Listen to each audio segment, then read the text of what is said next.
जय हिंद एवरीवन, स्वागत है आपका वी नेशन 111 के एक नए एपिसोड में, जहां आपके लिए लेकर आते हैं इंडियन डिफेंस की प्रमुख अपडेट्स को। सबसे पहले तो चैनल को सब्सक्राइब करना मत भूलिएगा।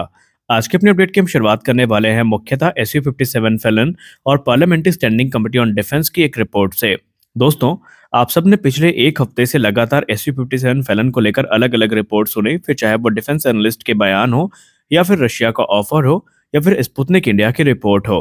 लेकिन इस मामले की गंभीरता का अंदाजा आप इसी से लगा सकते हैं कि parliamentary standing committee on defence ने सरकार को यह सुझाव दिया है कि अगर भारतीय वायुसेना का MRFA प्रोग्राम, जिसके अंतर्गत 114 की संख्या में मल्टी रोल फाइटर्स की खरीद की जानी है, ये आगे नहीं बढ़ पा रहा है, तो भारतीय वायुसेना के लिए तत्काल तौर पर जो 5th जनरेशन फाइटर एयरक्राफ्ट है, इनकी खरीद को कंसीडर किया जाना चाहिए, क्योंकि भारतीय वायुसेना की कॉम्बैट कैपेबिलिटी से हम कॉम्प्रोमाइज नहीं कर सकते और यह हमारा कर्तव्य है कि हम उनको एक कंफर्टेबल पोजीशन पर लेकर आएं, जहां पर भारतीय वायुसेना अपनी एयर सुपीरियरिटी को मेंटेन करके रख सके।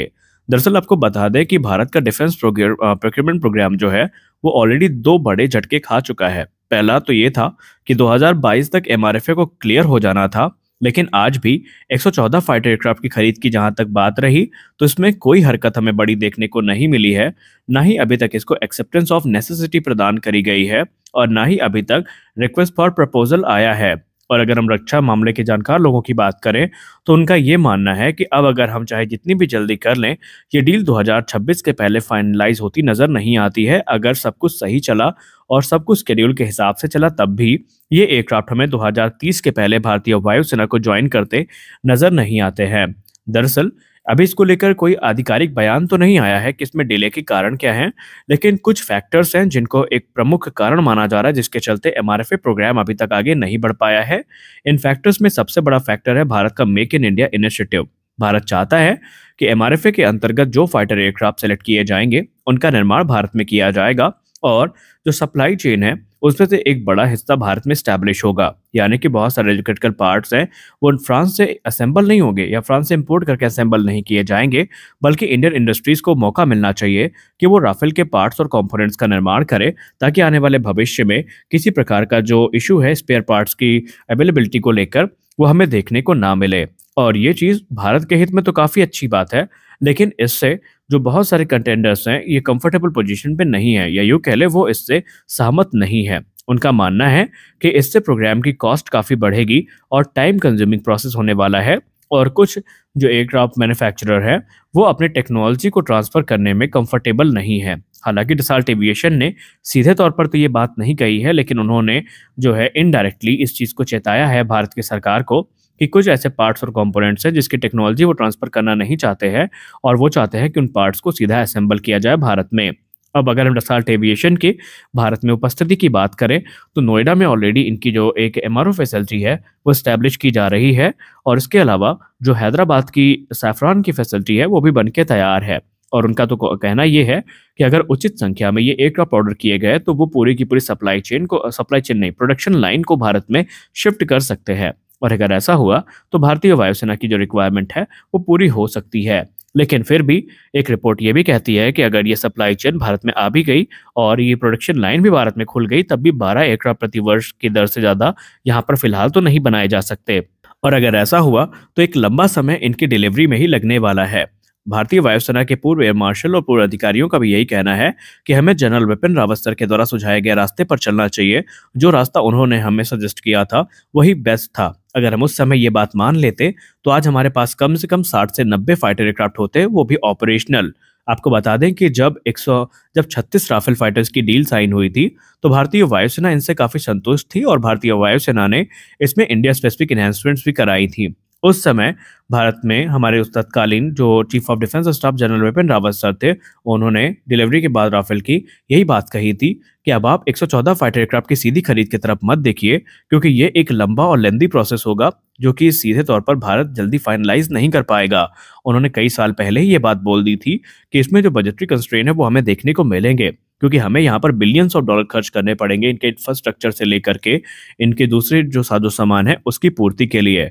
और अगर हम अलग अलग बैचेस में जाते हैं तो इसके हमें बड़े फायदे मिलेंगे। और हाल ही में भारतीय वायुसेना के एक पूर्व एयर मार्शल ने भी यही बात कही थी कि उन्होंने कहा था कि अगर आप इकट्ठा 114 राफेल फाइटर्स की तरफ जाते हैं तो आपको एक बात का ध्यान रखना होगा कि इनकी डिलीवरी 2035 तक पूरी होगी, और 2035 वो समय होगा जब दुनिया already 5th generation fighter aircraft में स्विच कर चुकी होगी और खुद डसॉल्ट एविएशन भी राफेल के 2 एडवांस वेरिएंट निकाल चुका होगा। यानी जब भारत राफेल F4 स्टैंडर्ड की डिलीवरी को ले रहा होगा तो उस समय राफेल F5 स्टैंडर्ड ऑपरेशनल हो चुके होंगे और F6 स्टैंडर्ड पे काम शुरू हो जाएगा।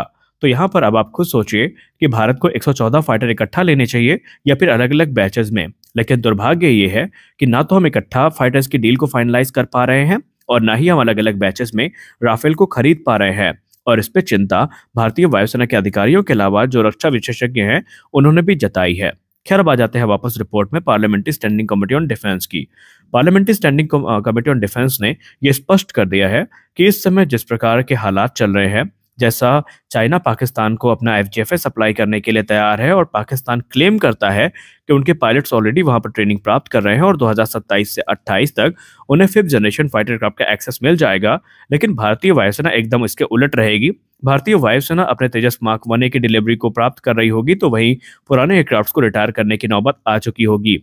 तो ऐसे में भारतीय वायुसेना के सामने एक बड़ा कैपेबिलिटी गैप क्रिएट होगा जिसको फिल करने की जिम्मेदारी जो Su-57 फैलन है वो पूरी कर सकता है।